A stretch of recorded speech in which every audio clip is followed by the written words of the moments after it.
two Abdullahs, Abdullahain, which you have the two disbelieving servants of Allah, but we are still servants of Allah, right? You can never get rid of that connection we have to Allah. Somehow Allah is always going to be in our lives. Allah is a big part of our lives, especially being activists and talking about Islam. So today we're going to try something different. What we're going to do is we're going to take calls. And what we've chosen as a topic, what we're going to focus on is the Quran preservation, and specifically what happened with Yasir Qadhi and his latest video that he uploaded. Abdullah Gondal, how are you doing? I'm good. Thank you for having me once again on your show. I'm actually very excited because this is something we've never done before. So like you said, we're going to be talking about most of the Quran preservation, the Yasir Qadhi live stream that shook a few people. And as we talk and we discuss, we'll also be taking your calls along with you, with us, and we'll be answering questions and see how it goes from there.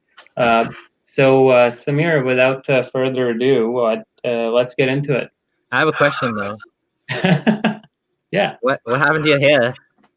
Oh, so summer's starting and it was just too hot, man. Like it's too itchy. So I was like, this is a hassle to deal with. Yeah. You didn't see Shaitan and your hair fell out or something like that? No. I went to Umrah, they were saying. Eat Umrah, virtual Umrahs. All right. And I think this is kind of cool that people are saying get a real job. Actually, yeah. We do have real jobs. Why do you think we're doing this in the evening? All right. This is hilarious. Okay, so yeah, I'm gonna get into the clip, and let's get to it. Let's see what happened, and then we'll take, like you said, we'll take some calls. Okay. So one of the brothers, he did something again unethical. He was expelled from the list, and the list was basically banned because of that. Stopped because of that. He couldn't refute to my argument, so he sent it to one of your madkhalis in England, and so then of course this madkhali gave it to the other one, and so obviously, everything all whatever broke loose.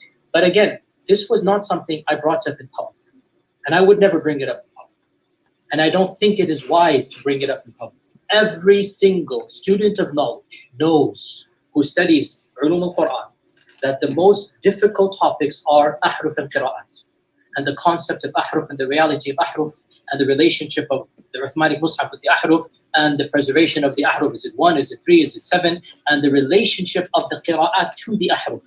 This is a topic that when you're the beginning student of knowledge, you're like, what is all of this going on here? When you go a little bit more, you learn to simply memorize what your teachers say and regurgitate it out, and you don't fully comprehend. When you do a deep dive is when things get very, very awkward and difficult. And this isn't new. This is from the time of the Sahaba. In the Sahih or the Hasan hadith of Ubay bin Ka'b, the hadith of the ahruf, that when the Prophet mentioned the issue of ahruf, and that there are different ahruf and whatnot, this is in the version of Muslim Imam Ahmad. Ubay bin Ka'b says, authentic hadith, فَدَخَلَ فِي نَفْسِي شَكٍّ. In my heart a doubt came that I hadn't had about Islam since the days of Jahiliyyah. This is not a joke, brothers and sisters. The issue of ahruf and qira'at caused confusion to somebody whom the Prophet said, if you want to listen to the Quran directly, listen to Ubay. Ubay is not some even average Sahabi. He is the Qari of the Quran. He is the master. He is who he is. And he goes, فَدَخَلْ فِي نَفْسِي شَكٍّ. What is all of this stuff? And the Prophet put his hand, and then he goes, it all went away. Now, for the first time, I'm telling you. I just want to pause there for 1 second because I think it's so interesting. First of all, whose side is Yasir Qadhi on? Is he on our side? Oh, you're muted. Unmute your microphone. Exactly. The way he's phrasing it, please just don't tell this to the people. Everybody who studies this stuff knows there's too many holes in this. Yeah. It's not wise to go deep into it. But why is this a problem, right? The issue is multi-layered, where it has the obvious historical backdrop of, is the Quran actually preserved word to word how it came out from Muhammad's mouth? Then there's the other issue, the theological issue, which is very troubling, where is the Quran Allah's literal speech, the issue of kalam, right? And the issue is, if Quran is Allah's literal spoken word, and then it was sent down to Lawh-e Mahfuz first, and then from there the Quran was revealed to Muhammad. And apparently Lawh-e Mahfuz has a copy of the same Quran we have now. So one begs the question that all these missing verses, abrogated verses, and these variants that and ahruf, are they all part of that preserved tablet in heaven? Did Allah recite them all in those different 7 or 10 ways? And also, when those verses were cancelled or abrogated, did they unbecome the speech of Allah? Or does Allah have a preliminary draft in heaven, and then there's a final draft, and that corresponds with the final Quran we have now after all of its verses being taken out in the history of compilation? So that's the backdrop, because the theological problems with this is quite severe. And this, like he will say after a while too, that 14 centuries, best of the best ulama could not resolve this problem. Anyway. Yeah. So I just want to say one thing, then I'll continue the clip, which I thought was very interesting. It's like, I have a problem. I have some doubts with this issue. Let me put my hand on your chest. There you go. And all the problems went away. It reminds me of an issue that the Shias have with Abu Huraira. His memory was weak, and his memory was weak. He put a chadar on him. Yes, the Prophet put a cloak on him and made dua, and then suddenly all the problems were solved. But of course, who knows if that's even a valid hadith?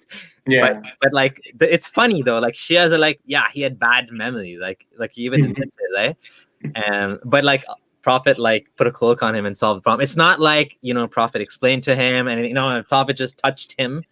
Problem was solved. So yeah, should I continue? Yeah.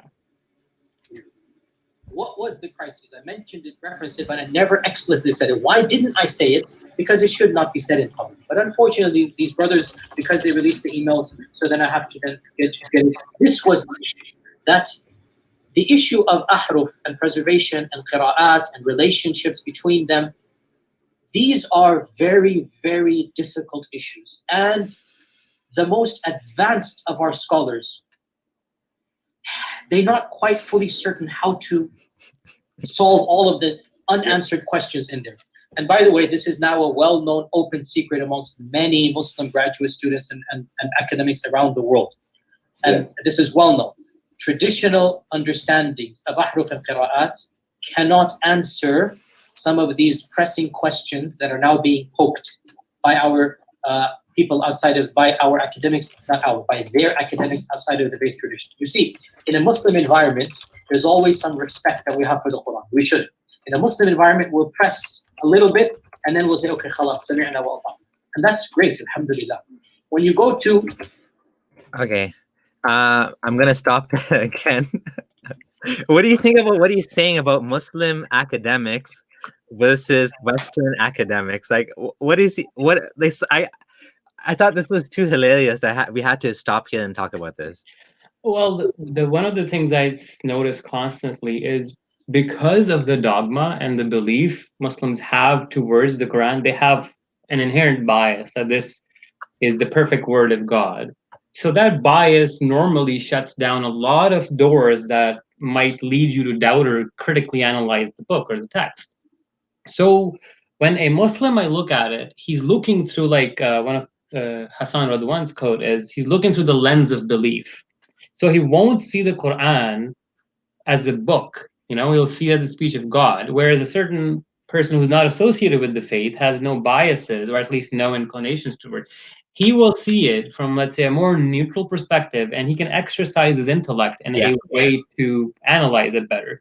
Which we all skip the Muslim eye due to that belief lens. Yeah, we all have biases and definitely all have different perspectives, but like, he doesn't have a bias in regard to having to believe that it's from God. He has a freedom to have both possibilities. Yes, it's from God. Yes, it's not from God. Kind of like when I was Muslim, I was more inclined towards evolution, this and that, not true, because Harun Yahya now I'm open-minded because, it doesn't matter whether evolution is true or not. It doesn't affect me. I can take both possibilities. And if you're a non-Muslim academic, makes no difference to you whether Islam is true or false. I mean, there's actually academics like Marjin Van Putten, who a lot of, like, it's funny. There's a tweet yesterday or today that was pointed out to me where Muslims are using his work to prove that, some of the other theories that are out there, for example, the Petra theory, are a little bit way out and not well attested to.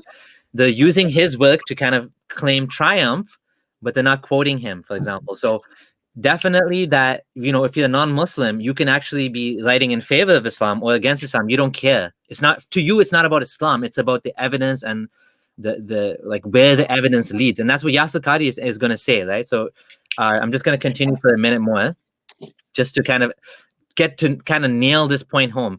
He's saying that Muslim academics, because they respect the Quran, they stop at a certain point. They're like, yeah, this is it. Academia, they don't have that red line. And they're going to just, the famous story of the emperor with no clothes. They're going to just point out, no, that doesn't make any sense. Well, that's not true, and this and that. And they'll bring issues, which I'm not going to mention explicitly, that are true because they're in your own books. They're not inventing anything new. They'll bring you riwayat, and they'll bring you athar, and then you add to that very well-known issues of, I don't even want to be explicit. Then you bring on top of that makhtutat, and then. And it's very clear to you and to every single very advanced student and specialist that the standard narrative has holes in it. That's what I'm going to say. The standard narrative does not answer some very pressing questions. Okay? This is what I'm going to say. Okay, before we get to the next one, just let's stop there again and let's talk about this. The standard narrative has holes in it. When we made our videos, I made one on the Sana manuscript, you made one on Quran preservation. A certain individual, who I'm not going to name, came to us and made it sound like what we're saying is so stupid, Muslim guy. And you guys think you this and that, and the standard traditional narrative is well attested, and it's basically academic. Yasir Qadhi is poking so many holes into but the thing is, why do you think he's doing this? Why is he telling everybody this? I've noticed this one trend in him, and the more time has progressed, this has come up more and more, that Yasir Qadhi keeps saying that if he says something, he doesn't sugarcoat it, and he says that I care for the truth and I make sure it's factual. And one of the reasons why I feel that he didn't want to go deeper into this topic on that live stream with hijab was because he couldn't help himself from holding this information back. I've honestly noticed that, and he doesn't shy away from criticizing. Like, even if you read watch some of his seerah things, like, he straight up bluntly says that many things in Muhammad and his life from a secular perspective are absurd and don't make him look good. Right. So I feel that he's an academic at heart. And one of the points he raised in most of his live stream was that the Dawah space is being dominated by these characters who are thriving off of this refutation and takfir and this culture. And he's referring to the Madkhali style. And I agree with him too, with that as well.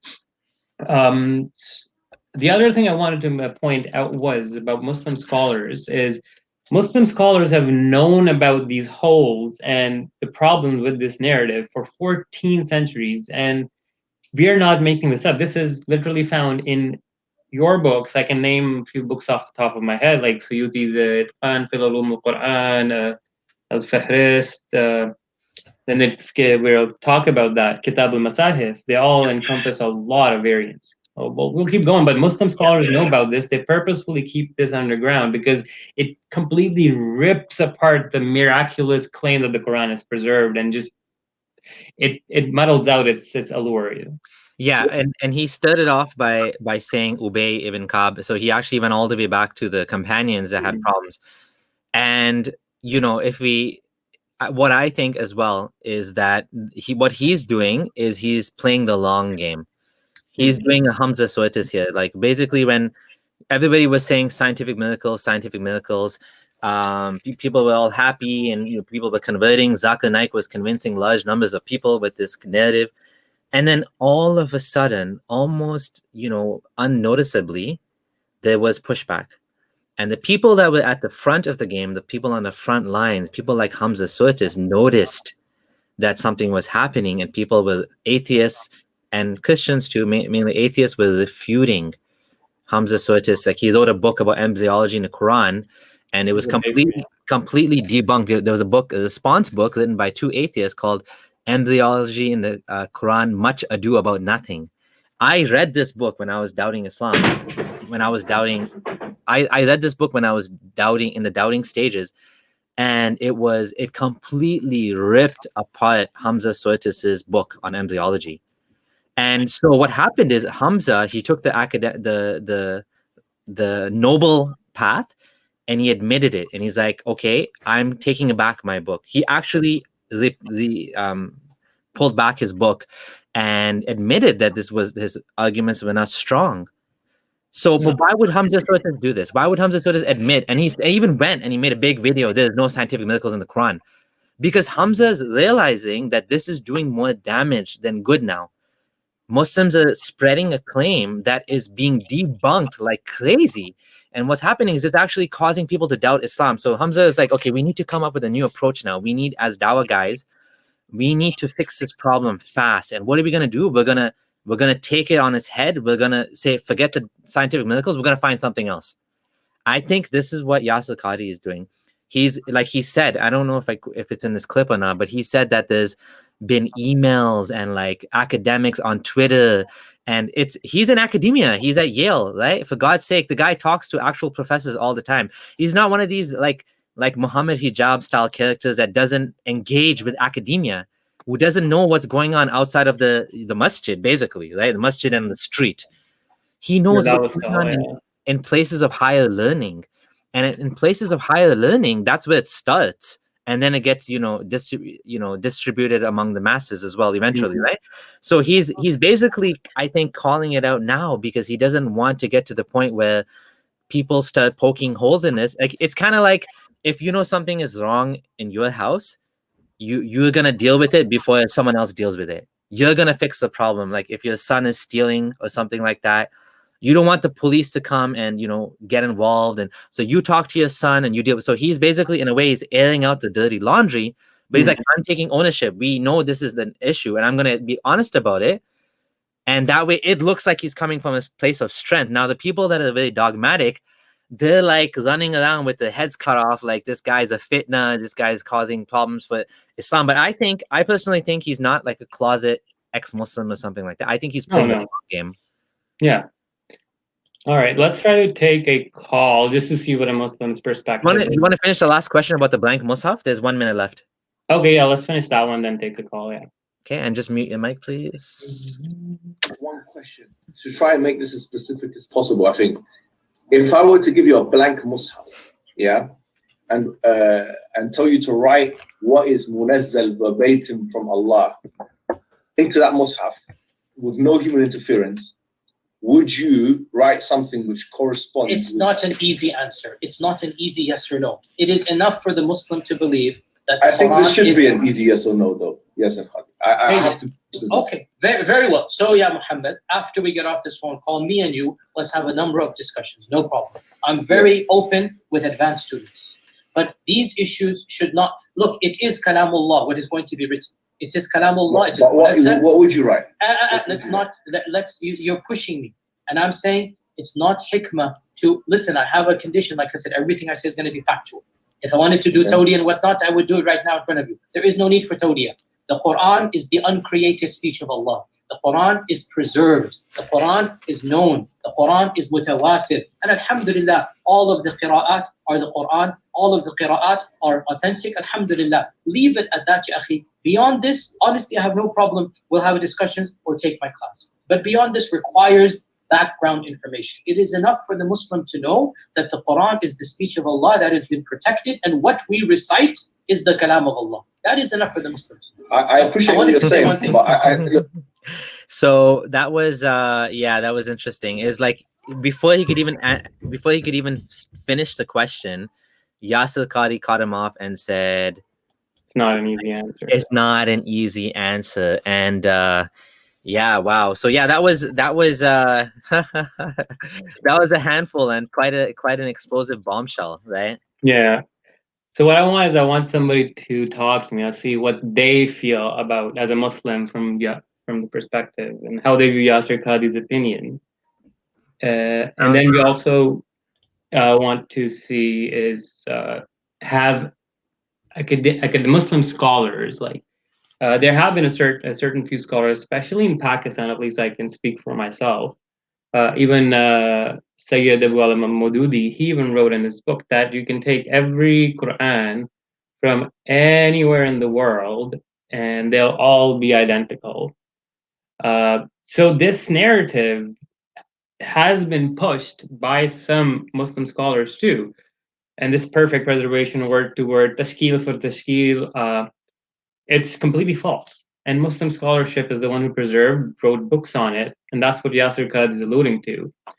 And why does he keep saying that just don't tell the people, just don't tell the people, stop, don't take a deep dive? Because he says, and I'll break it down for you, is he says the Quran is the kalam of Allah, the uncreated speech of Allah. Okay, so if the Quran is uncreated, that means it's eternal, so it coexisted forever, and It's like another god almost. so that means that when Allah, let's say, sent the verses about the suckling of the adults, like 5 or 10, and then it was removed, or stoning verse, it was initially sent down as revealed verbatim eternal speech of Allah, but then it's not found in the Quran. So what I'm asking is there eternal speech of Allah that exists other than the Quran as well? Or the Quran itself had these verses, but they're taken out. So did they unbecome the eternal speech of Allah? Are they still part of the mushaf, Kitab in Lawh Mahfuz? Does God have annotations next to it? Like, okay, yeah, this verse was canceled this Hijri, this year of Muhammad's life, and was subsided by this one. There's a lot of problems with the theology of it, right? Like I'm just brushing over the surface. Like this goes deep as Mutazallah, the studies, and this goes and on and on. But what I want to ask is like, what are you hiding? Why is this hidden so much? So I'm just gonna give a brief synopsis of the traditional scholarly, the traditional Islamic preservation. It was like the Quran was, when it was coming down, sometimes Allah would reveal something, but then change his mind and make Muhammad forget the verse completely that was revealed prior.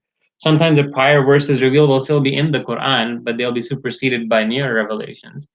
Muhammad dies, there is no actual copy of the Quran as in a physical form, and it's being preserved by human memory. Then they've had this battle where a lot of Hufaz died. So, kind of the story, they wrote it because one of the caliphs suggested that we cannot lose the Quran and lose the Hufaz, right?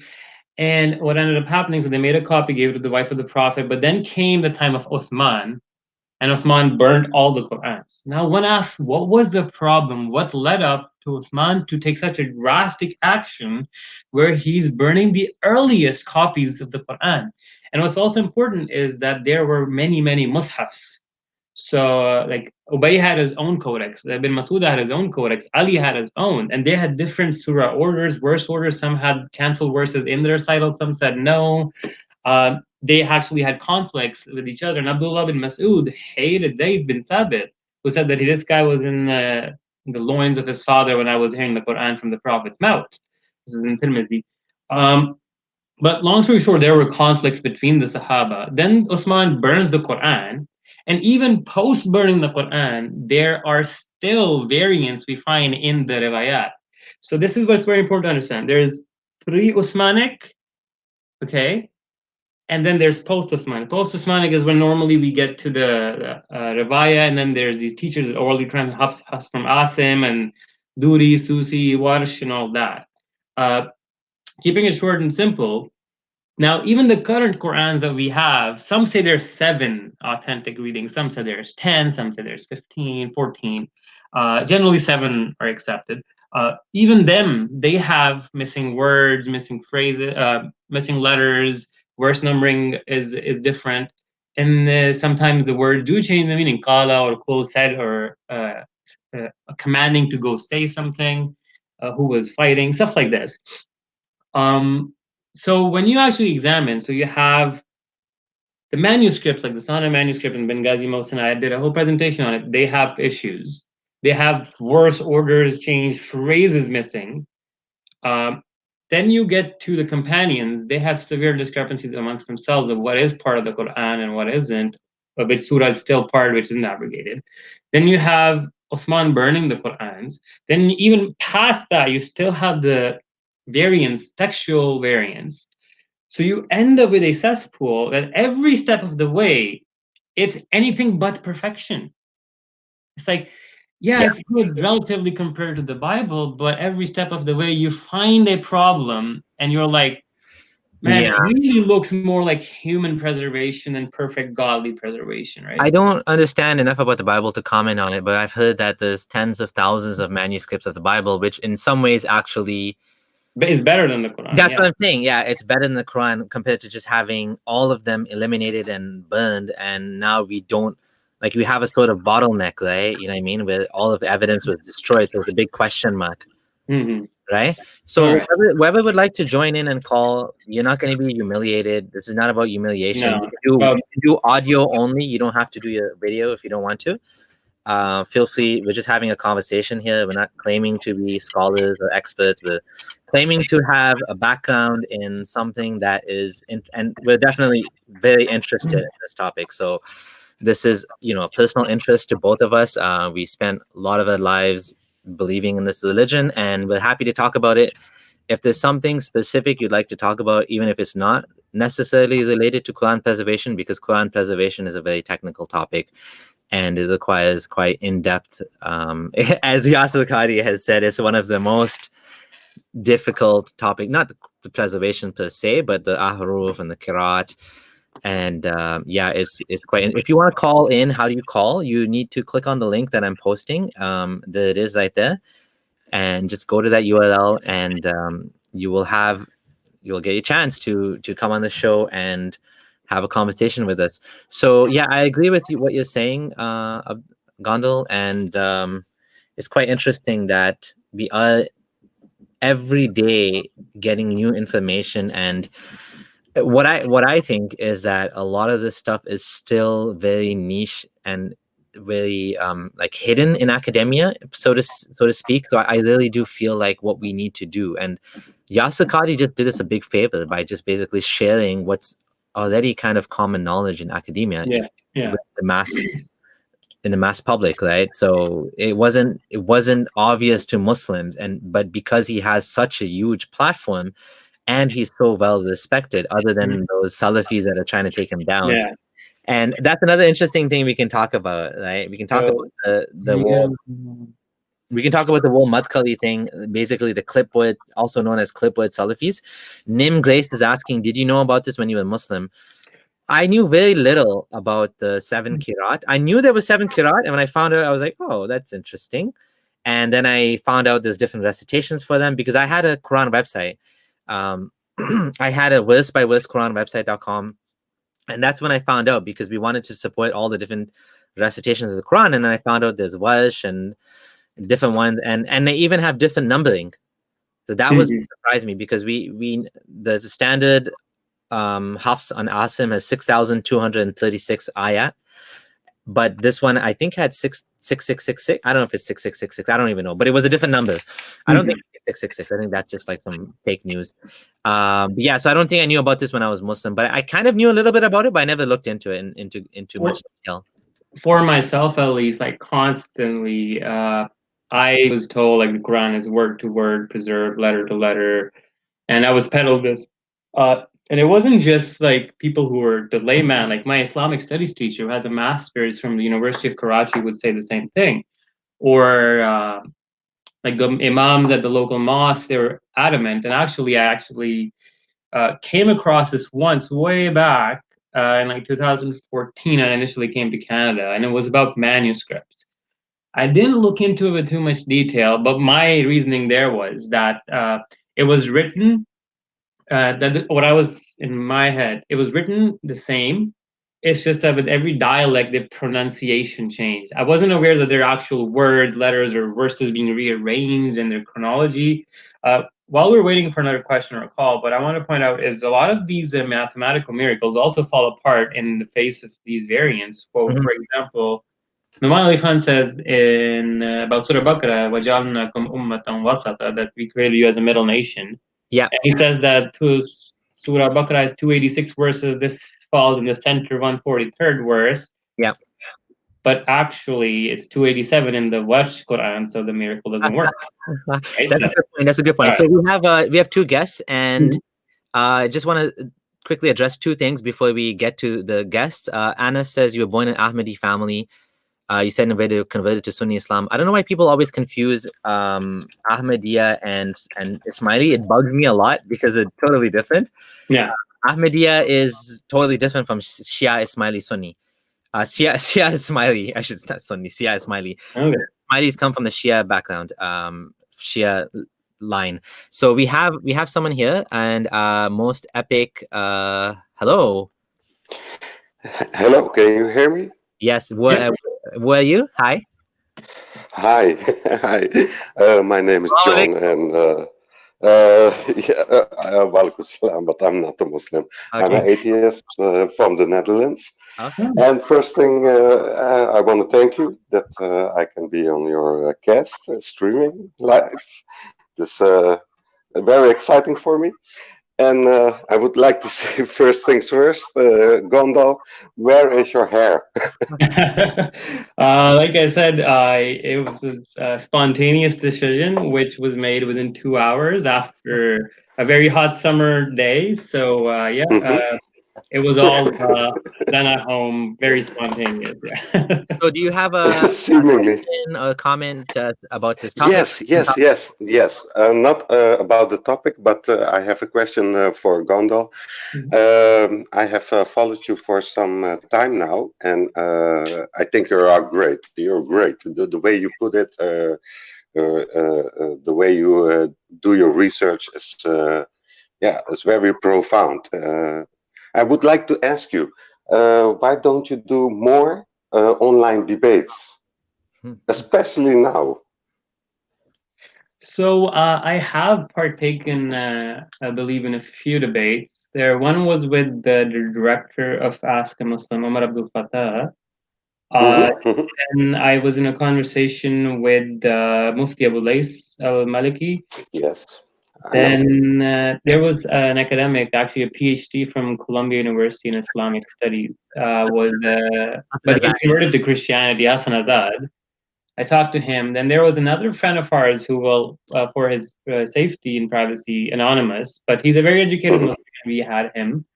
A lot of the times what happens is, like with debates, I feel I would rather side more with conversations, because with debates, we don't really accomplish much. Because one of the examples I'll give you is the debate Mohammed Hijab had with Cosmic Skeptic. And you see the behavior tendencies of these people where they're more about attacking and discrediting the person and making a theater, a drama out of it, than actually caring about the arguments, right? So like one example the Cosmic Skeptic pointed out, if Cosmic Skeptic had, misquoted the Quran, Muhammad Hijab would have been all over me, you're ignorant, you don't speak Arabic, blah, blah, blah. But in that same debate, Muhammad Hijab was adamant, and he was pointed out twice wrong that he named the chapter from a book wrong by the audience, and he just brushed it off, no worries. So, like I said, that's one of the reasons why I don't debate a lot. I rather will go for a conversation, more free-flowing. And I think like Abdullah Samir has also done quite a few, like Mufassal Islam, Dr. Hugh Ross, and whatnot. Yeah, not as many. Well, a couple. I had a hard time finding people in general, but most epic black, I don't know, whatever your name is. Thank you for your comment. Thank you so much. Yeah. Thank you both. Yeah, Thank you very much. Definitely Abdullah Gondal needs to do more, and one day he will launch a channel. For now, we're gonna try to see how this co-project goes, and if it goes well, we'll continue doing it. And thank you for your question. Now, feel free to call in again. One last comment. The other thing is, because I'm studying neuroscience and then working and then family, and I have a kid, so I don't get a lot of time for this, so that's one thing. We don't have my channel up and running. I've been trying to get to it. Sorry about that.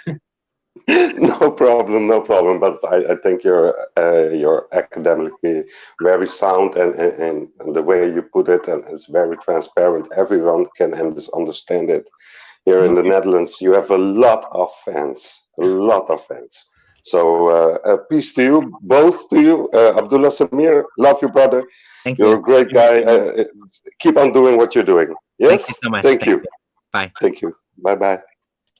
Okay, that was wonderful. And yeah, who would have imagined you have a real life? People think like this is all we do. Like, oh my goodness. But the thing is, I mean, I just want to say this before I take the other guest that we have. Somebody needs to do this. Okay, so like honestly, the fact is, if we don't do, if nobody does this, if all of us just go live our lives, then who's gonna push back against these Dawah guys?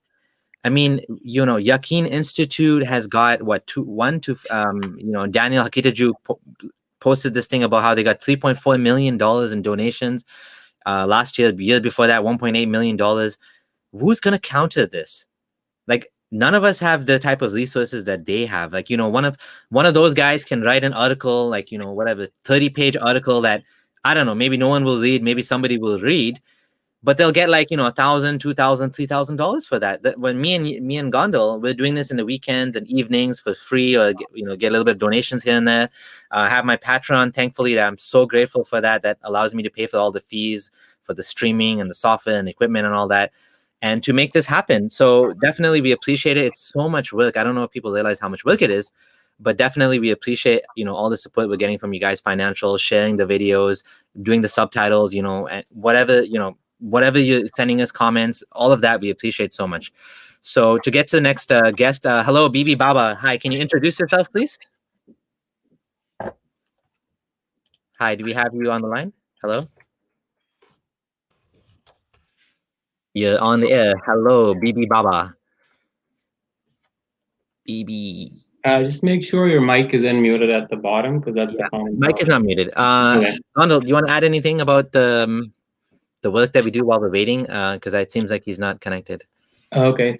Well, one other thing, like, is like, we're doing this and we're not getting a lot of social benefit out of it. Like, a lot of times Muslims jump to the conclusion that we're doing this for money, or that we're Yahudi agents, or we are being paid and stuff like that. But actually, no, I barely made anything out of been for the past 2-3 years now. And to be honest, like, I know so many ex-Muslim activists and I'm close friends with them, and very frankly, no, nobody gets paid by Israelis. Please get this out of your head. We're not, the most we make maybe like $10 on a video from ad clicks, yeah? But no. So sorry, go ahead. Yeah. So we have another guest, James SC. James is a fellow patron. Hello, James. Hello, James. Hi, how's it going?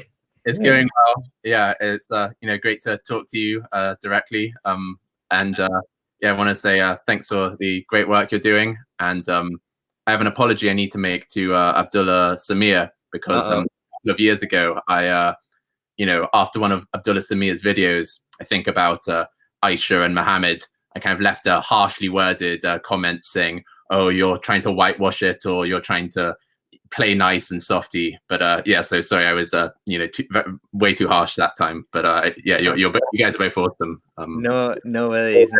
I understand. It's all good. I mean, it did sound like Islamic apologetics. I think it did probably sound like I was defending Muhammad. I think my perspective was to look at his actions from his era and not judge him from that perspective. From a universal prophet for all times, definitely we can judge him, because if he's a perfect example for all times, why was he involved in slavery? Why was he involved with a little girl that would, later on be morally objectionable? And we would look at that and say, wow, that was weird, that was bad. So other than that, do you have any questions or comments you want to add? Yeah. So just on the point that you just raised, in fact, when you mentioned the Yaqeen Institute, which that's like Omar Suleiman and a bunch of Jonathan A.C. Brown, those guys, kind of, I mean, they're basically Muslim Brotherhood, like Ikhwanis. Like, I mean, let's not beat around the bush, or like, you know, generally, like, kind of, if you read between the lines, kind of, I know that's the kind of vibe I'm getting. And so I was just wondering, like, you know, most ex-Muslims kind of, they kind of, you know, they don't kind of get involved in the politics, really. They're kind of more interested in, you know, let's talk about the facts about the religion and the social issues that are affecting kind of everyday Muslims and ex-Muslims in kind of these countries. But I mean, do you ever feel like, you know, come on, these Islamists, they're just kind of getting away writing all this nonsense, and they're kind of building these political alliances? Like, how much of a priority do you guys both see that? Or do you think they're kind of not really ever going to achieve anything because what they're trying to do is so sort of, you know, it's such a wild kind of, you know, they're never really going to Islamize North America, are they? So how do you balance those kinds of those things?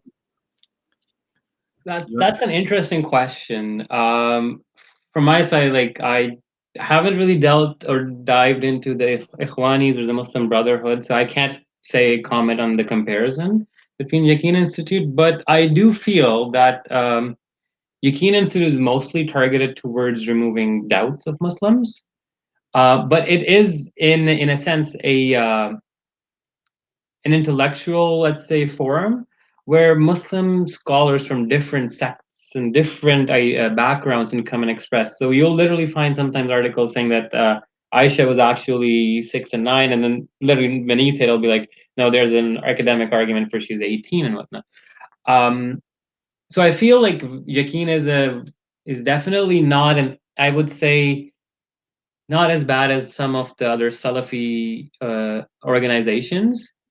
I appreciate their existence because they are trying to reclaim the Dawah space from a lot of these trolls that have taken over, and a lot of these teenage style dramatic drama effects, like, you know, Dawah Man, like, I mean, and that's what Yasir Qadhi said too, that they have dominated and they're doing more harm to Islam and whatnot. But like I said, Yaqeen is a fresh breath of air, but I still like have my gripes in like certain aspects of how they express their ideas. And then there's the whole problem with their internal infighting with Daniel Hakika Jew, who was actually, I think, involved on the board of research initially, and then he wrote this big article trying to expose them to be more liberal. So I feel like if they're trying to push for a more liberal, more reformed version of Islam, I'm all for it, because that means lesser Wahhabi extremism, right? But that's my 2 cents on the issues. I'm not too aware of the politics behind it. So Samir might know more about that. So I don't know either about whether the Islamist leaning or not. What I do know is, like, the same thing that Gondal said, that they're focusing on sort of academic arguments. Daniel Hakika Jew, like he said, used to be part of Yaqeen, is very upset with them because they're making excuses for things like Aisha not being 9. And I don't know how far down that rabbit hole of modernity or modernization and reinterpretation they're going.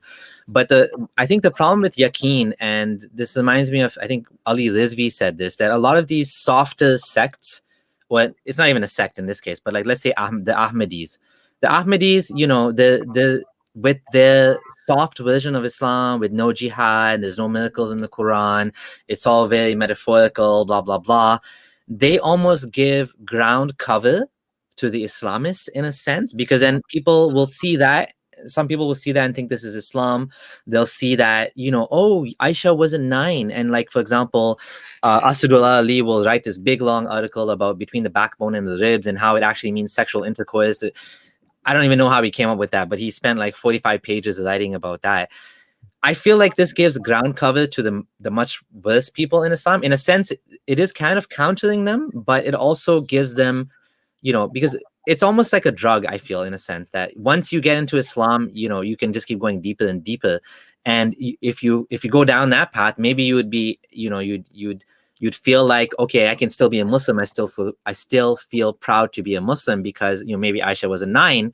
But then when you study it more, you're like, well, actually it was. And then you kind of go more into the Salafism, right? And which is a much more dangerous path. So I don't know how it'll play out. I do agree with Abdullah Gondal that there's been a lot of, the problem is a lot of these Dawah guys are creating much worse of a problem in a sense, and the creating more drama. And And so that's definitely not good for the Muslims. Maybe, I don't know, it's hard to say. Like, what do we prefer? Like a reformist kind of Muslim that will say things that are nice, but at the same time not really, you know, help people, but that doesn't help people leave Islam, right? So I don't know. I'm not sure, but I don't know if the Islam is leaning in any way. I have no idea. Yeah, I've got one sort of bit of pushback on this idea, like because yeah, I agree. Like, you know, if they're actually kind of reforming and they're actually liberal, like there's a difference between like an apologist who's just trying to kind of cover things up, but won't actually give any ground, and if there wasn't any social pressure, they just revert back to exactly how it's you know, they see as how it's meant to be. There's a difference between that and a kind of genuine reformer, like I know Majid Nawaz, or kind of different but similar in some respects, like Shabir Ali. They're actually kind of making real ground, saying, well, okay, we're going to change the hadith methodology to make it in line with, you know, our standards now and that sort of thing. But the reason why I don't kind of group the reason why I see Yaqeen Institute more as kind of apologists who kind of are just trying to, you know, sort of cover it up but not actually change anything, is the fact that in loads of their articles, and like their articles are written by different people, kind of, but you know, I've seen this pattern again and again. They'll in order to boost their opinions, they'll quote Islamic law from kind of these traditional Orthodox Islamic scholars, and very often that same kind of scholar will kind of just support the traditional mainstream Sharia, and often in the same kind of fatwa or the same kind of book that they're quoting from, like the next page it will say that, oh, and the main opinion is this, and they're only kind of quoting a tiny part of it, and like like I saw this on their kind of thing about jihad, and they quoted a bit of like Ibn Rushd, the Distinguished Jurist Primer, and then the next page it kind of said what the, you know, yes, there is offensive jihad. Yeah. The other thing is that Omar Suleiman, like, you know, he's one of these guys, kind of like Tariq Ramadan, in that kind of, he'll have like these lectures that he's thinking he's giving to a Muslim audience, where he'll say, oh, and we find out that the Jews are the reason why meat rots, and he'll say that to Muslim, and then like, yeah, Omar Suleiman, he had this whole lecture about Islamic slavery, and he came up with all of these 100+ requirements to have a slave. She can't be married, and this and that, and I was like, you have to ask her permission before sleeping with her. And I'm like, where is he coming up with all of this stuff? I've never heard this before. Like, it's not in the hadith. And then I realized that, well, this is how he takes it. But yeah, obviously it's a different approach. But thank you for your comments. For sure, I think both of us are fighting this because we disagree with Islam. We think Islam is a net loss for the world, even whether it's a reformed Islam or whatever Islam it is, we think it's bad for the world either way, right? I want to just have a few last closing comments on this. So one thing was like, how do you define what Islam is, right? So a lot of times, because we hear this from Muslims all the time, that hold on to the Quran and the Sunnah of the four caliphs, and then it becomes that Islam is what the origin scriptures in Muhammad and the earliest Muslims understood it as. But what's interesting is, from an anthropological perspective, you can adopt a functionalist approach where religion isn't defined by who coined it, but how it progresses and evolves with society, because the whole purpose of religion is to help people who are alive at that time, and how they use and keep passing for the religion. So there's that too. Then with reforms, there's different degrees of reformers, right? So there could be somebody very, very open, like Mufti Abu Layth, who might say that, oh yeah, he's given a fatwa to me that alcohol is okay, weed is okay, stuff like that. And like he will straight say things that, yeah, the black stone is probably a piece of a broken idol because that was what was normal. But then we will have somebody who's very, very open, like Majid Nawaz. But then we have certain reformers who are not as vocal, like Osama Hassan, or I forgot the person's name, but anyways, the Yasir Qadhi, sorry, we were just talking about him. Like, he also has a very reformed approach on certain matters, right? So there's different degrees of reform, and then it becomes a choice of, do you want the less evil of the Muslims? And then you can say, okay, well, how do I know if this person is genuinely trying to be a cover for Islamic apologists, or does he actually believe that what he's saying is in fact what he believes to be true Islam, and not even, he doesn't even realize that he's pushing a reformed version, but in fact, you know, it is reformed. So also, you said about the fringe opinions. I like the Mufti Walais does the same thing. I would have a Mufti, or they can tell you that, okay, this is a fringe opinion, but because the need for times, they can be in the backdrop of ijtihad and saying this is what is useful and applicable in our times. I know it might be not the most intellectually sound or honest way to do things, but I would still take a lesser literalist approach any day over the Wahhabi Islam. Well said. Well said. I think we'll end it on that. Thank you, James, for the call, and do call in again. Bye. Okay, bye. Bye-bye. Yeah, so first of all, I have to say, it's really great that you're actually asking this question and you care about Muslim students, and you want to make sure that you do the best you can, you do the job with excellence that you're doing, and you care enough to not, try not to upset them and to convey the message that you want to, the lesson plan, without offending them or hurting their feelings. Now, from my perspective, I would say they know what they're getting into. I mean, this is philosophy. Philosophy has the highest probably number of atheists than any other department, I would guess. So they hopefully would know what they're getting into. If they don't know what they're getting into, they'll find out pretty fast.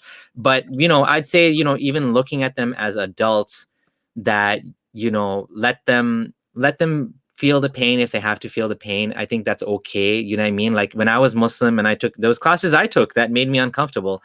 And one of them was a psychology class, believe it or not. And on the first day of the psychology class, I don't even remember exactly. It was psychology of evil or something. He showed an Osama bin Laden thing and airplanes or something. And I felt so uncomfortable because I was the only Muslim guy in the class. And I actually dropped out of the class. And I know that's not the goal, but in that case, that's what I did. But like, there's other people that stayed in the class and they were Muslim and they were fine with it, right? And I felt uncomfortable, so I left. But everyone has a choice whether they want to stay in the class or not. I think you're coming from a good place, but I think you don't need to coddle them. And I think, they'll be fine even if you teach them. I don't know if there's any way to solve that problem, because philosophy, in my opinion, goes against, can be harmful to religious beliefs and dogma. And so I don't think there's anything you can do about it. Gondal, do you want to add anything? Yeah. What I would say is, why do we have this problem where we constantly see Muslim students drop out of classes or speak up to professors? This happened recently in a class I was taking about. It was about anthropology, and it was biological anthropology. So a couple of the students were not happy, and they walked out of the class, and they actually yelled at the prof, "You actually believe this?" And he's like, "Well, I'm showing you all the intermediate species." One of the things I've noticed, and why Muslims seem to be more rigid in their belief, is the doctrine of kalam, i.e., that the Quran is the literal speech of God. And this leaves them in a spot where they can't outright deny it or claim a lot of flexibility, as you can see with Bible, because the Bible is not the literal speech of God. It's more so the inspired speech of God. So there's that thing. Now, one other way you can approach it is you can try to tell them that the idea of kalam being the literal speech of God has issues with it, theological issues where, like we pointed out earlier. If you can soften that belief that it's not the literal eternal speech, and that might help. And also referencing to the Quran, talking about constantly لَعَلَّكُمْ تَعْقِلُونَ, that use your brains, فَأْتُوا بُرْهَانَكُمْ إِن كُنتُمْ صَادِقِينَ, that bring forth your evidences if you're true. So you can use their scripture against them and say, okay, well, if you think you're right, then your book says use your brains and bring evidence. Please bring me your evidence, right? So you can kind of use reverse psychology on them. I don't know how that would go though if you started Yeah. Quran in the class. Then Ghazali has issues with this great Muslim philosopher. I'm not going to go in detail, but he said that philosophy should be avoided, and that was an issue. Closing remarks on the Aisha thing. Actually, is that like incoherence to the philosophers? Sorry, Ghazali. The man you said that wanted Muslims to avoid philosophy. Yes. Yeah, something along the lines. He also said that maths might be playing with the devil, and it makes you more towards let's say apostasy. So they said just don't study philosophy. Okay. Along the lines of There's a that. big difference. There's a big difference among Salafis, by the way. Mhm. I think even Gondal is a little bit like, because Salafi leaning in the sense of like, based on the answer you just gave, because I've heard Muslims that are more like into philosophy as well. People, especially the Sufi or the Madhabis, or the more traditional Muslims, they love Ghazali and they love, kind of, the whole thing is Kalam, cosmological argument. Like that's one of the first thing they teach. Apparently they teach the kids, which I was shocked when I heard this. We teach all of us students, there's basically the Kalam cosmological argument, whereas from my background, the Salafi leaning sort of perspective, they don't even care about arguments for God. It's just the Quran, the Sunnah, and that's it. So there's different perspectives. Our perspective is a little bit more on one side, I think, than the other. Would you agree, Gondal? Yeah, I would say because I was mostly exposed to a very literalist Pakistani / pseudo Salafi version of Islam, and it's very hard on it. Like, I mean, honestly, I would say one thing, and like he would realize too, is Muslims in the eastern part of the world, I'm not kidding, they live in an intellectual bubble. Okay. Especially at least for Pakistan, right? So when they come out to countries like Canada, US, or the West, and they get confronted by these Western academics, then what happens is happening to Yasir Qadhi. Their views change significantly, right? So if you were to be Yasir Qadhi from his Salafi days to now. One last remark I wanted to make, Professor said on neuroscience and Aisha, he was saying that he was having bad desires. Now, I did a presentation on neuroscience and Mohammed possibly being epileptic, and we mentioned this passing by that epileptics, the sexuality is tied to the temporal lobe. This could explain why Mohammed had hypo, hyper, and weird sexual behaviors. And what's really interesting is we see this direct example in a man who lived, I think he's still alive, Wayne Bent, where not only did he marry his actual son's wife, like Muhammad did with his adopted son's wife, he also married and was arrested for having sexual intercourse with 2 minors, I believe. And the whole background of Muhammad marrying Aisha, where it was literally like an angel came holding Aisha in a silk cloth, and Muhammad took that as Allah saying, marry her, is on its own just a bizarre story. Like, it's very bizarre. This 50-year-old man dreams of a girl who's 5 at the time. Yeah, of course.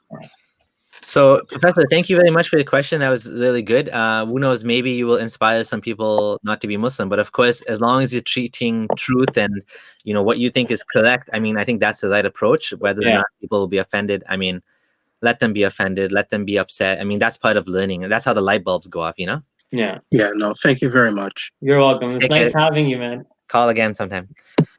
Okay, next guest, we have 18th letter. Are you here, 18th letter? Yeah, hello. Hey, Hello. Can you introduce yourself, please? Yeah. Actually, I'm going incognito, but I actually corresponded to Abdullah Samir long before. It was regarding, I think you invited Sham Sharma or some other right-wing guy. And I was, I just kind of, at that time I was in college, and you know how the cancel culture and all works, right? So when I saw you having correspondence with him, I kind of triggered, whatever the word you can use, and I wrote a letter saying that there's a problematic elements calling him to the show. At present, I have Sharma, he's Hindu. Sam Sharma, the Sam Sharma show. Yeah, Sham Sharma. Yeah, the Sham. Yeah, I was on his channel. He didn't come on my channel. I actually went on his channel to talk about Islam. He wanted to ask me questions about it. Okay. Yeah. So what was your comment or question you had? Oh, nothing. First of all, it was I had to apologize for the way I have reacted for the second FB post or something which I had directed towards you. It's okay. I'm sorry about it. It's all forgiven. Yeah. Okay. Yeah. Anyway, actually, my quick question is towards the other Abdullah. Anyway, since you're in neuro, what's your subject? Basically, I Neuroscience. forgot. Neuroscience. Okay, neuroscience. Actually, I've been reading into religions, including Hinduism myself, because I'm an ex-Hindu. That's how I like to denote myself. I have problems with the use. Well, it means not just an atheist. I'm very keen on using the word ex-Hindu for certain political implications. Anyway, let me get. So the thing with neuroscience is, like, when I was reading about Hinduism, I came to an unusual, like, a part where, there is, I don't know. Do you know what is ethnogenic? Some or something. Ethnogenic what? Ethnogenic origins of religion. Oh, okay. I understand the argument. Yeah, it's studied in anthropology. Yes. Yeah. So, like, basically, certain plants can produce some LSD kind of reactions, which makes you see hallucinations. So, I was kind of thinking. Recently I was watching Ghalib Saab's a podcast. I think you're going to be there in it, right? Hello. Sorry. We're gonna be in what podcast? Ghalib Saab, what is it? Oh yeah. Okay. Yeah, both of you. Yeah. I've been following it vividly for the last few days. Anyway, so that he told me, like, he made a statement that Khadija was a Christian, and she was the one who kind of told Muhammad that the hallucination that he had was from what do you say? Was was from Gabriel. Means he never knew what it was or something. So, and she was a Christian, and she had a kind of like Gnostic Christian roots. So I was reading about a book by John M. Marco. John M. Marco says that Jesus is a mushroom. Means So do you have a question? I mean, we know the story of Khadija and how she convinced Muhammad, but we just want to keep it quick. So because we have other guests. I just wanted to know, it's like, rather than just epilepsy, can it be that Islam may be an byproduct of an ethnogenic what do you say a way of worship or something like that?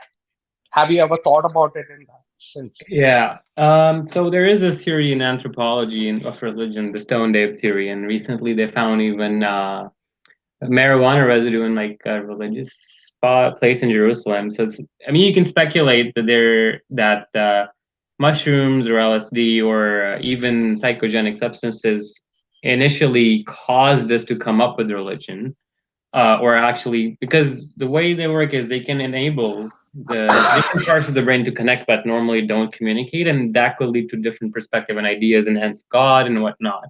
That's one backdrop of it. Now, do I think Muhammad was taking shrooms or LSD or any hallucinogenics? I don't think so. The thing is, with the only thing that stands out is why he would ban alcohol. Could make sense from an epilepsy point of view, where it could worsen seizures. And like you can go anywhere and like have a seizure disorder, don't drink alcohol. But that's again a stretch. I would say there is not much evidence of Muhammad using any hallucinogenic substances. But at the same time, it doesn't mean that there's the lack of evidence doesn't mean absence, like there's no evidence at all. So like Muhammad was going to this cave for a while, right? Like, did he take anything there? Were there any shrooms going in the cave, that he might have ingested? There's so many variables. And the thing is, like, also what could be is, like, if you do take shrooms or something like this, you can have an onset. And because of that, you might go psycho or require a seizure disorder, right? But this is a stretch. Well, more likely, I feel, especially seeing his life from his growth and how the trauma affected him and his childhood incidents, I think it's more leaning towards a neurological condition that underlay his religiosity and his prophet and messiah complex. And it's a stretch to say that it was mushrooms or anything like that. The only thing that was really interesting was the tree with Sidratul Muntaha. When Yasir Qadhi described it, that was something that really jumped at me, because he was describing the greatest sign of Allah is a big, big, big tree that either is in the seventh or starts in the sixth, goes into the seventh heaven, and it has these colors fluttering out of it and these gold butterflies around it. That thing, though, I know personally people who have had the exact same, like, I'm not joking, the exact same hallucination on shrooms, right? Like, to the point, like, when I told this to some of my friends, there's like no joke, I had this same trip 2 days ago in a park. Yeah. Wow. But that could just be saying that, okay, maybe because of a seizure or something, or it might have triggered that specific network involved in that same hallucination, but from a different causal chain, not necessarily from mushrooms, right? I don't want to go too deep into this, but no, I don't feel he was using hallucinogenics. Mm. Yeah, that's a good answer. Okay, 18th letter, thank you for your question. Thank you for both of you too. Okay. Yeah, thank you for both of you. That's it. Thank you. Okay, bye. Say bye. Hey, we have John Delvento. Oh, my Habibi from Pakistan. I made it. I brought my topi. Salam alaikum. Kaise ho, Gandal bhai? Oh, ho, ठीक ठाक आप सुनाओ? ठीक है. Punjabi bolte Hey, hai? I don't understand Urdu. I feel left out here. Oh, man. Well, we could speak the love of the one true religion, right? Islam. But hey, guys, this is a really cool topic. I don't want to take too much time. But I did want to do video, and, you know, folks, if you don't know me, I'm John Delvento in the chat. I am, you know, an ex-Muslim convert. And one of the reasons I did leave Islam is that whenever you try to have conversations like this with any traditional imam or any traditional Muslim, they get very defensive, very offended. And there's really no reason to, because a lot of these issues are well documented in the Islamic tradition. Yasir Qadhi is a fucking imam. He's an imam, a professional imam. He's not out to destroy Islam. He's trying to normalize Islam. And you're supposed to have these conversations because this whole literal tradition of Islam, this Wahhabi, Salafi, Saudi thing, has only been around for barely 100 years. There's been 1,300 more years of basically a different tradition of the Quran. You read these historical accounts in like the 1700s of these Europeans who traveled in Arabia. And there's all different accounts of people reciting different Qurans in the 17th. So this is a new tradition. And, you know, Muslims in the chat, you don't have to be scared of this. It's something you should talk about.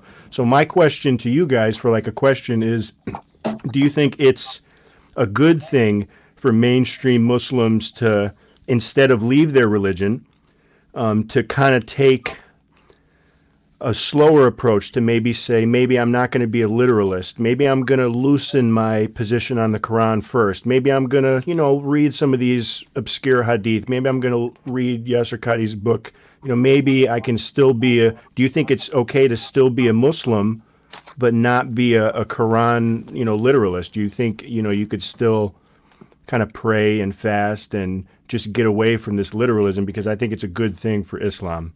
That would be my question. And it's great to see you guys. Thank you. It's great. Definitely check out John Delvento's video as well on my channel. It was a really nice interview. And I find John definitely challenges me. I mean, it's not what I expected. And he'll usually throw a curveball in, you know, his arguments and his points. And I'm like, wow, I never thought of it like that. And, you know, I really love that different approach. I'm not just saying that. I really mean it. Like, definitely thinks differently than I do, and, you know, gives me a different perspective. Gondal, do you want to go ahead and answer this? Yeah, sure. And all that. Firstly, like, I wanted to point out that John also has visited a lot of Islamic countries, so he has a very good perspective of how actual lifestyle is in those countries. That's why he was speaking Urdu. I have been to Pakistan twice, the most pure, holy, perfect country on the planet. I like their food though. So anyway, of course, best food on planet Earth. Sorry to offend the Indians, because obviously Abdullah is paid by the Jews, and 80% of his subscribers are Indians, so they're very defensive of their food. But I'm sorry, guys, the Pakistani food is better. Sorry to offend your many Indian subscribers. Okay. So let's get back to the point was necessary to leave Islam.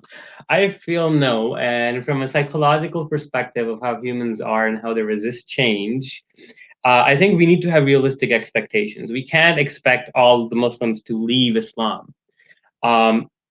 And a lot of the times, like if you understand how the theory of mind works, sometimes people, like, and even a lot of people, are worse off without religion as well. So there's the catch to it. Like, I would prefer that to start slow, and necessarily you can still pray, like do whatever you want as long as it doesn't harm or force your beliefs on other people in a negative way. For example, if you're reciting the Quran and you come to the part about homosexuality being sin, and if you really want to interpret it being metaphorical and like it was, or it's abrogated, and you don't put it into practice, I have no issues with that. And I've noticed this trend too, like you said, slowly this happens. A lot of Muslims, they find out that, Sunni Muslim at least, they find out the hadith. Oh my God, the hadith are so bad. And then they go to the Quran, and then like we're Quranists now, and then eventually they go to the Quran, and then they're like, oh, it's the same. So they kind of leave. Like I said, there's also the concept of cultural Muslim, and I actually stand by. Like, I mean, a lot of times it also doesn't make sense to proclaim yourself as an ex-Muslim. Like, just from a safety perspective as well, and sometimes it's just not socially viable because you can end up cutting ties that might endanger. And this is also a message to a lot of the ex-Muslims. And this happened to my friend. Okay, I'll tell you a horror story that if you're in Pakistan or countries like Muslim majority countries, please do not open your mouth. Please don't try to be a hero. You're putting yourself at undue risk.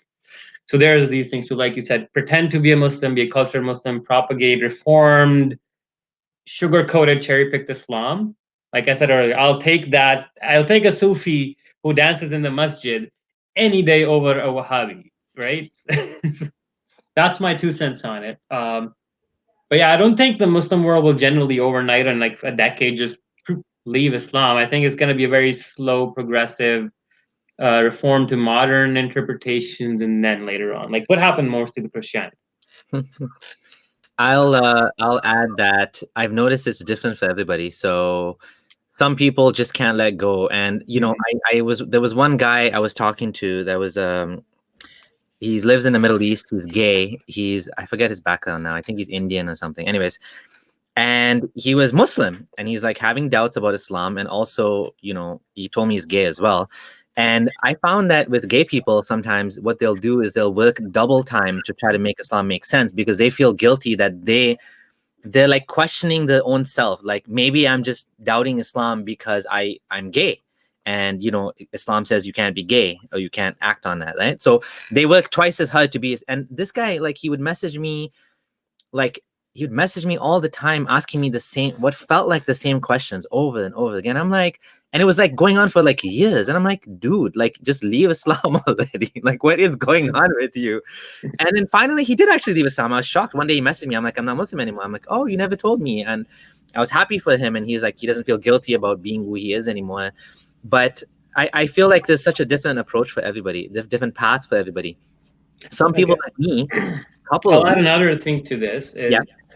For myself personally, right? Like I am more of like a thinker, but then there are more people who are more they side with their emotions and they give that more importance, right? So, and like even from the perspective of neuroscience and theory of mind, you will literally see that people who have high EQs, emotional quotients, are more likely to believe in God versus people whose IQs are higher, in the sense that their theory of mind is hindered in like in autistic people. They're significantly less likely to believe in God. Yeah.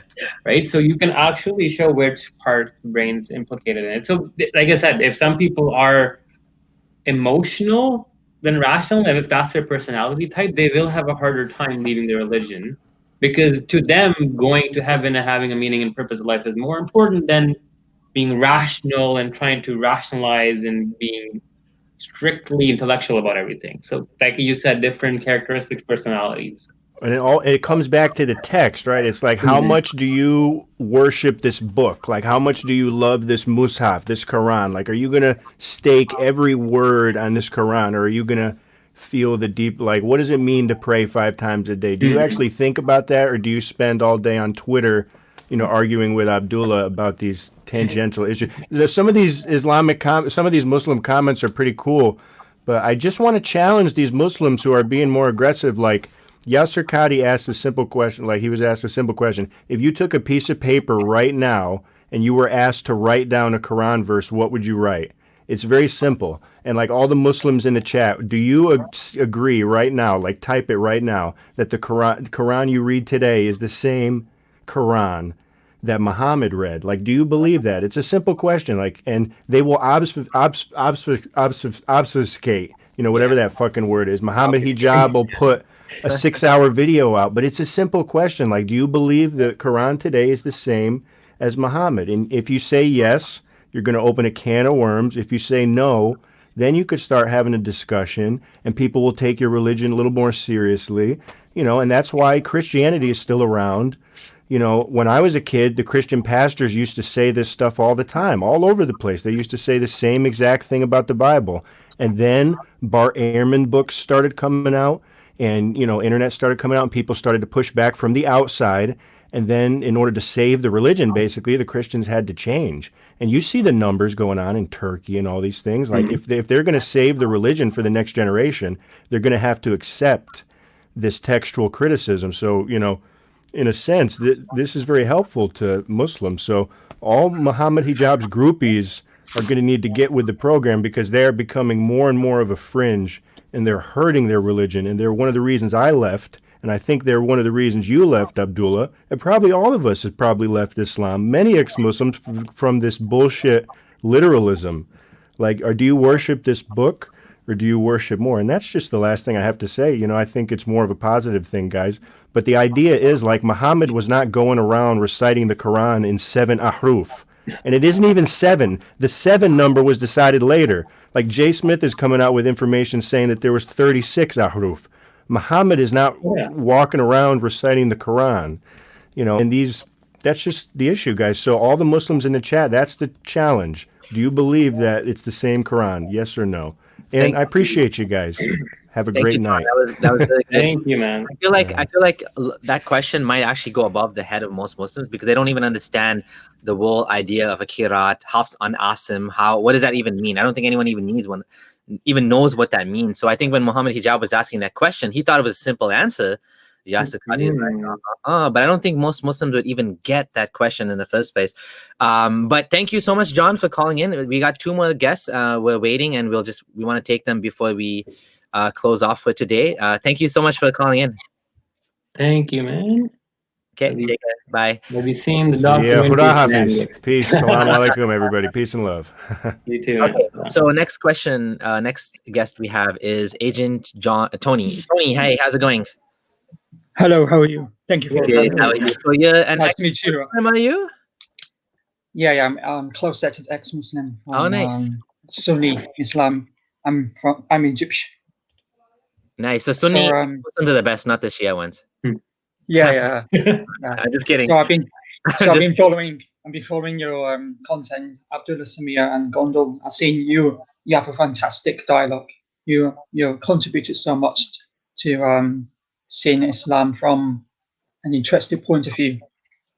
And I've been studying around different spiritualities and religions, and I came across this idea of transhumanism. Do you know transhumanism? So I find it interesting, like, let's say, because religions have a long line of evolution. So I think religion started as animism. So that's a belief that we attribute souls in inanimate objects, and it got more complex. And then monotheism, which is present in Islam, Judaism, and so on. It will not stop at that point. It will carry on evolving. And then transhumanism, if we manage to beat death, if we find immortality, that will radically change religion at all. So, indeed, I ask, what are your thoughts on transhumanism? Okay. Yeah, transhumanism is definitely very, very interesting. It's basically the idea that we can evolve beyond beyond physical limitations, and maybe live in get a brains connected to a computer. I mean, there's some interesting movies of that. It's a fascinating idea. I don't know how realistic. I mean, I think it'll happen maybe one day, but I don't know how close we are to that. Definitely, if we ever conquer death, and some people think that it's going to happen, then we will see the end of religion, because without death, there's no need for religion anymore, right? So I feel like if we ever do get to the point of immortality, not immortality, which is we get rid of all the diseases and sicknesses, and we'll find religion will be completely, I don't know, maybe people will come up with new religions that are not based on hereafters anymore. They'll be just like, I don't know, I'm not sure, like some sort of like meditation and spirituality and different type of mindfulness. But yeah, I think transhumanism is a fantastic concept, and I think Yuval Harari wrote about it in his second book, right? Anything you want to add to that, Gondal? Yeah, transhumanism, I think, will be eventually possible. I mean, we're at a point in neuroscience where we can map the brain connectome with quite a lot of detail, to the point where actually I was reading a paper today that using algebraic topology and mathematical topologies, neuroscientists were able to find that our brain, our neurons, create structures in 11 dimensions to store information and whatnot. We know that the central lateral thalamus is involved in the idea of like consciousness. So I don't believe in a soul. I believe, yes, we can eventually come to a point, especially with quantum computers, be able to simulate the human connectome inside a computer with all its inputs being simulated. And this also leads to an ethical question. So, for example, what I'm getting to is everything you see here, you're not actually seeing the light or hearing the sound waves. You're actually, those sound waves or those light waves get converted into electrical signals that correspond to your brain, that then integrates them and like has to reintegrate, so corresponding with external reality. Now, in essence, it's just electrical signaling. If you can mimic that electrical signaling, the brain cannot tell if it's existing in reality or not. So in essence, if we can imagine this, you can be sitting inside a pod right now with a computer feeding you all the stimulus through your brainstem. You have no clue that you're actually alive or not. So there is that possibility. With animism, like I said, it comes back to the soul and the theory of mind. And one of the things why I find animism interesting is then the temporal lobes are very important in object recognition and inanimate objects and whatnot. So you actually do see Muhammad talk to trees and stones too. We touched on that too. But if you notice, you would have seen a lot of schizophrenic people sometimes talking to walls, right? Yeah. So that kind of comes from that too. And like I said, again, if your theory of mind is different or you process emotions differently, you will actually be less prone to belief in gods and angels. And this is then comes back to a theological question too, like why would God create autistic people with this lack or this tendency predisposition and then test them in the same way? With the immortality, yes, I would say it would kill religion in a way. I could see it happening where we can use CRISPR, another genetic tool, to remove a lot or edit out most of the diseases and stuff. Like I said, we're at a crossroads where our, let's say, our ethical and mental progress is not keeping up with their technological progress. I feel like that, and we're coming to a crossroads where we will be able to create, we already have created CRISPR babies. We'll be able to grow babies in artificial wombs or send humans to Mars in the next decade or so. So the future of religion it looks very bleak, but then again, we'll see probably newer religions or ideologies arise that might worship a space race or a space alien race, on Mars or something. Because a lot of these ideas come from a social political backdrop. But that's my few 2 cents on the issue. I think just because we want to close off now and it's almost 11. Just want to say thank you so much for calling in, and we'll have you on again at another time. No worries. Thank you so much. Yeah, this deserves like if I want to start talking about transhumanism and in context of neuroscience, we can do 2-3 videos about this and AI and whatnot. Yeah. Okay. Yeah, that'd be great. Yeah, Cheers. I might do it actually. It's a science thing instead. Yeah. Okay, take care. Thank All you. right. Okay, and we have another guest, P. Hello, P. Hi, good morning. Hey, how are Hi, you? good morning. Can you introduce yourself? I know you're actually a member of the channel, so thank you. Could you tell us a little bit more about yourself? Right, I'm basically from Southeast Asia, and I've been a fan of both of you for many reasons. Now, here's my two short questions. Okay, so my first question is the term Allah the same generic meaning as God in other languages? So that's my first question. My second question is there any legitimacy from a doctrinal point of view that Muslim authorities in certain countries where they use their political power to ban certain Islamic terms to be used by non-Muslims? For example, Assalamu alaikum, or for example, Injil, or for example, even the very name of Allah. That's it. Interesting question. So Allah, same as God. From what I can tell, it's definitely not the moon god. So that's one misconception that people have had for it. I mean, a lot of times I'll also admit, like some of the arguments that some atheists or some Christian apologists might make are quite absurd. But no, Allah is actually, to me, is al-ilah, or the God. And Christians that are of Arabic descent, when they talk about God, they say Allah. They will use words like inshallah, alhamdulillah, mashallah as well. So that's just the language, right? So people at the same time I'm pretty sure the word Allah also appears pre-Islamic in pre-Islamic literature as well. Actually, it does. Yeah, we mentioned one poem as well. So the doctrinal legitimacy for banning Islamic terms. There is this one instance where Muhammad said that don't return the salam to the Jews and the Christians.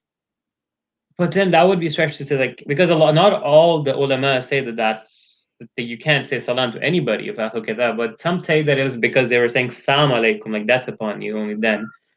And there are hadith where they would push the dhimmis to the right and the right corner of the road, and they'd make them wear belts. But that's from fiqh books, the belt part, or a special thing.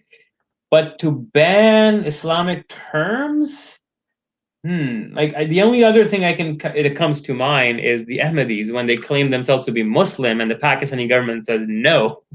And so I'm not sure if there's any doctrinal legitimacy. It could be from a blasphemy perspective, where I have read in a couple of books, I think it's Qadhi's book Ash-Shifa, where if a non-Muslim says that your prophet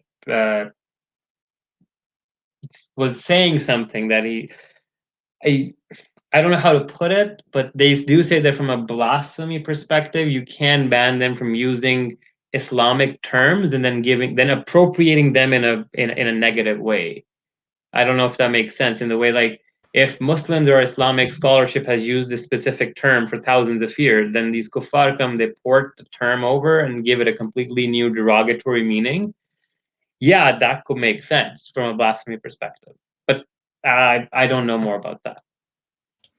I know the term Allah is basically, you find it in Arabic Bibles as well, and like Gondal said, it's been used before Islam. Obviously, Abdullah, the son, the father of Muhammad, Abdullah was his name, right? He's the father of Muhammad, yet his name is servant of Allah. So how does that happen? So the name has existed. The difference that I've heard is that Allah is neither male or female. There's no plural. So with ilah, you can make ilahin, you can have two gods, you can have a female god and male god or whatever, but Allah is just, the way, what I understand, what I believe is that Allah is the name of the high god of the pre-Islamic Arabs. The Quran says if you ask them who created the heavens and earth, they will say Allah.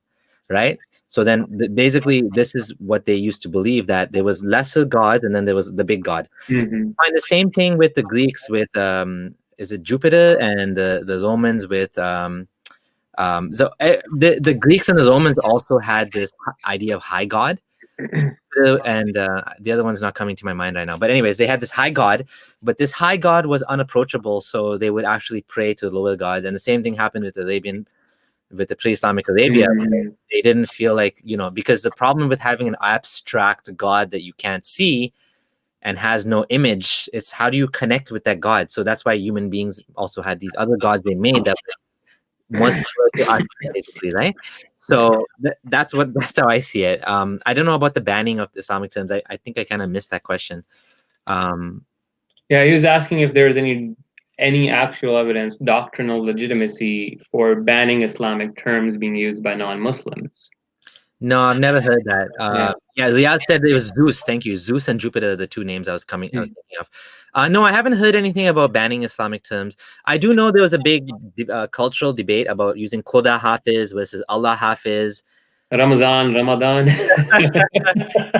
Yeah, Mufti Abu Layth has talked about that on his channel a bit. I don't know much about that, but yeah, there was a bit of a debate about that. So Pete, thank you so much for calling in. Because we're out of time now, Thanks very much. Yeah, thank you, and do call again. Right. Okay, bye. Abdul Gondal. Okay, that was great. That was an amazing show. You wanted to add anything before we wrap it up? Yeah, so one thing I want to wrap up is about Yasir Qadhi. So I just want to touch upon what he's hiding. I'm not going to show the evidences here because they've been extensively shown in my presentation. But there are a few things. So the whole problem with the Yasir Qadhi thing is he admits that the preservation of the Quran is a cesspool of mess. And he references this one specific book. Do you want me to share it on the screen? The one we... I can actually just share the book. Okay. What happened was his Iman was really shook after this. So what I'll do is I did make posts about this. It's a Kitab al-Masahib written by Ibn Abi Dawood.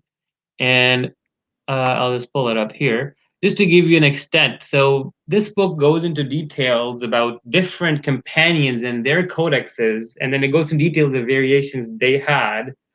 So like this one is from Abdullah bin Abbas, and what you'll see, like I'm just giving you just for the sake of it, you can access this later on, is I've highlighted in my post, like the reds are the variants and the yellows like Masaf. Now like ours, it says this.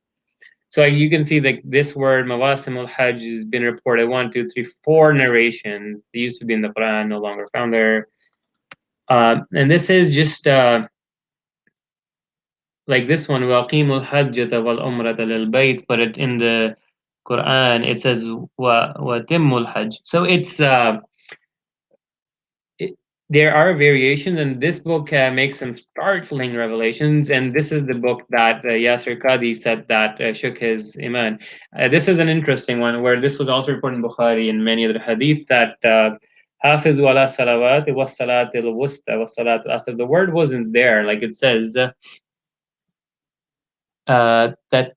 the middle prayer, there was a hadith that says it was added later on. And we've covered this in detail.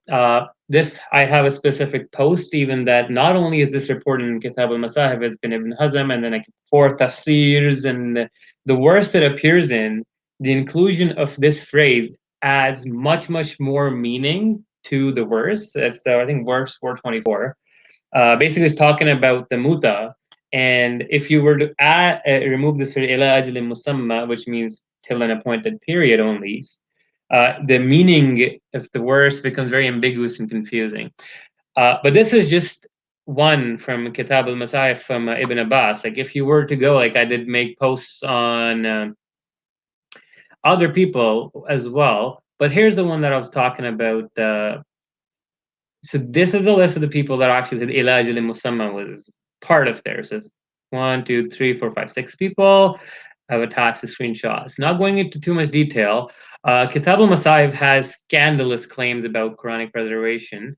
So we'll just touch that, but there's Ali's codex, there's Ubay bin Ka'b's codex, which had like 2 extra surahs or something, and there's a lot of conflicts, and there's a new version of Surah al-Asr and whatnot, different versions where whole words additional phrases that are present. And this is all pre-Osmanic, by the way. One thing I wanted to quickly show as well was the manuscripts. Just to give you an idea of just one or two examples to give you an idea of what Qadhi is talking about. We did this presentation in detail, and in the Sana manuscript, the lower text, now Asmaillah says it's the students' notes, but actually the Marjan Van Putin, Benham, and Ghazi, they actually were a second paper, and they argue that no, it's not, it's actually a proper codex. And the variants reported in the physical lower text of Sana match with the variants reported, some of the variants reported in Kitab al-Masaif and such books like Al-Farist. Suyuti's Itqan fil Ulum al-Quran also has a lot on this. Just another thing was that the manipulation happens in, well, not manipulation, but the whole sentence structure is quite shifted where words are in different places and whatnot. And on the left, you see there's phrases missing and whatnot. This is the manuscript side. So what I wanted to go to, the second point was, do we have variants in the modern Quran? This is post-Usman. These are the Ravayas you see. Okay, and these are the Qurans you can buy right now. You can access these. This was 2 years ago. I used it on QuranFlash.com. There's Ravayas Afsan Asim, Duri, Susi, Watch. I've highlighted a few where you can see that they're here. The word huwa isn't even present. There's like a 3-letter word that doesn't exist in one of the things. So you ask, like, did Allah add that word? Does that variant also exist in its variant form in the heavens and whatnot? Which speech did Allah utter? Did he say huwa, or did he not say huwa, or did he actually give you all sorts of variants? Right? Yeah. Huwa means he, right? Yeah. Well, like, these are just cursory things. But what I want to go to, just to touch on it, just to show you how extensive this argument goes. I mean, you can see these hadith where there were verses about suckling in the Quran revealed and recited by the Muslims, but no longer found there. And we were occupied, and then there's other verses. Actually, this one's funny. What I wanted to show you was this.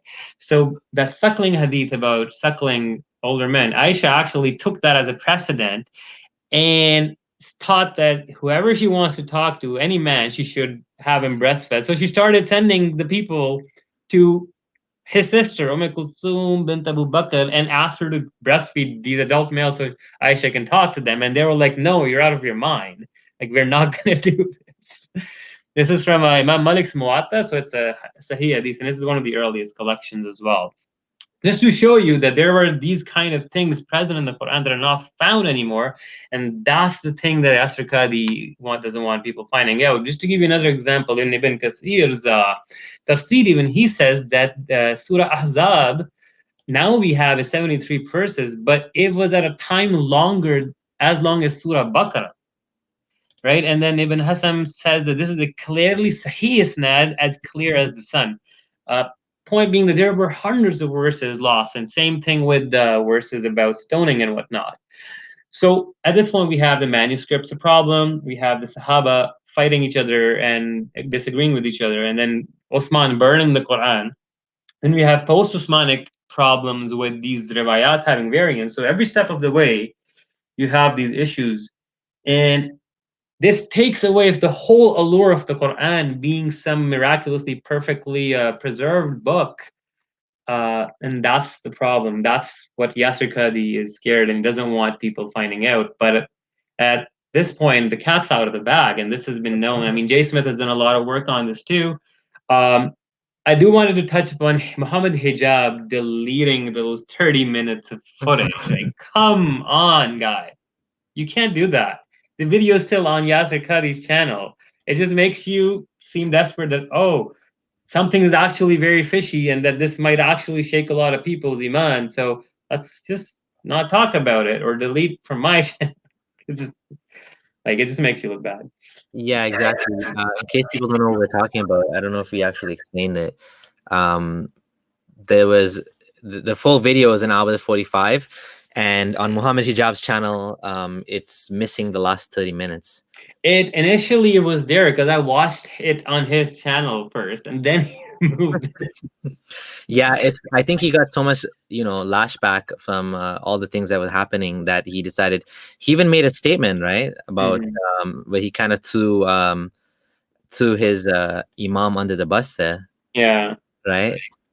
Like one closing thing was, and this is very, very, very important, and I've noticed this thing, and this is just an appeal to Muslim people, is please don't let these Dawah boys like Ali Dawah, Mohammed Hijab, or these Dawah man characters ruin the image of Islam online. Because I know, Samir knows, that the Muslim community has intellectual powerhouses, has mature people, has people that have nuance like Yasir Qadhi, Jonathan Brown. Don't follow these small YouTubers that their whole goal is to make drama and takfir and these refutation videos and then nitpick on trivialities and literally grossly misrepresent people's arguments. And the problem is that most of them are very fringe Salafi Wahhabis that are very literalist. And the thing is, they do not represent the majority of the Muslims. And that's what I wanted to point out too to a lot of our viewers, is what they end up thinking is almost all of Muslims believe like Dawah man or Ali Dawah. No, they don't. Most Muslims don't believe this stuff. The problem is that these extremists, these Madkhali Wahhabis, they're fringe, but they make the most noise. And that's why the media jumps on them. So just to give you an absurd example, like I have never, ever seen any Muslim propagate the idea that, yeah, drinking dad's sperm as an argument against atheism is valid. It will make you look absurdly stupid. But this happened with Dawah man. So I'm appealing to the Muslims to please reclaim this Dawah space for the sake of your own faith from these teenage style drama queens, I'd call them. And Yasir Qadhi dedicated a chunk of his lecture literally telling the Muslims, making the same points as me, that these Wahhabi kids are doing more harm to Islam than good. That's my last 2 cents. Well, actually, one last thing was, I would appreciate if most of these Muslim apologists would focus on arguments and bring or provide positive arguments for Islam rather than just trying to poke holes and attacking people and individuals and trying to make this a character assassination drama than an actual truth-seeking or going after arguments. Like if you do feel like I make arguments that are flawed or something, yes, I'm human like everybody else. Like if I pronounce a scholar's name incorrectly, yeah, it happens, I admit it, we move on. There's no need to spin it into memes for like months and months, right? These are the things that I'm trying to say, the immaturity and the triviality comes out a lot. But yeah, that's the end of it from my side. But I think that Yasir Qadhi stream was quite explosive. Indeed. If you guys like this show, we are thinking of doing it again. We might even start a new channel just for this show. I thought it was amazing. I thought it was really interesting to get to actually talk to some people that have been coming here for a long time. Thankfully, I did talk to John already, so John was on the channel. But some of you other guys, and I've never spoken to before, so I think it was awesome. It was good to hear from people. We didn't get any Muslims calling in today, but I think if we keep doing this on a regular basis, we'll get some actually more heated conversations than just like friendly callers. Today was all friendly callers, I think. Yeah. One disclaimer though that I want to say to people is like the point of this is not to humiliate you. It's like I just said, I'm not a Dawah boy. I'm not here to make cheeky comments and try to make memes about you. Just realize that why we do this is because we do this for you guys. We at least feel that we don't want to see the youth getting indoctrinated, and we don't want these people growing up homophobes because the 7th century bizarre individual said this. We're coming from a place of love as well. And also understand that when you guys say that you make dua for us to return, you're also coming from a place of sincerity. And I just want you to know that this is coming from a place of goodwill. We're not trying to, like, most of my family is Muslim. I don't hate them. I still love them. Most Muslims are good, nice people, and most Muslims actually are better than their books, and they are not even aware of half the stuff that's in their books. So that's one appeal as well, that if you do come on the show, don't feel shy. We're not here to humiliate you. If you like, that's not the point. we're trying here to disseminate knowledge to the public, and people have a better understanding of Islam. And yeah, from my side, that is all for today. I really enjoyed, and like Samir said, that we would love to continue this because it was very good to talk to people. And there are quite interesting ideas that came, like the idea of transhumanism, animism, and immortality. Like that could deserve a whole stream on its own. Definitely. Thank you, everyone. And for us too, it's a good night. For the rest of you, we're just waking up or in different time zones. A good morning or good afternoon. And yeah, hopefully we'll see you again next week. If all works out well, we'll try to do this again next week. If not, maybe in 2 weeks. We'll see how it goes. Thank you. Take care. Bye. Science Office. Science Office.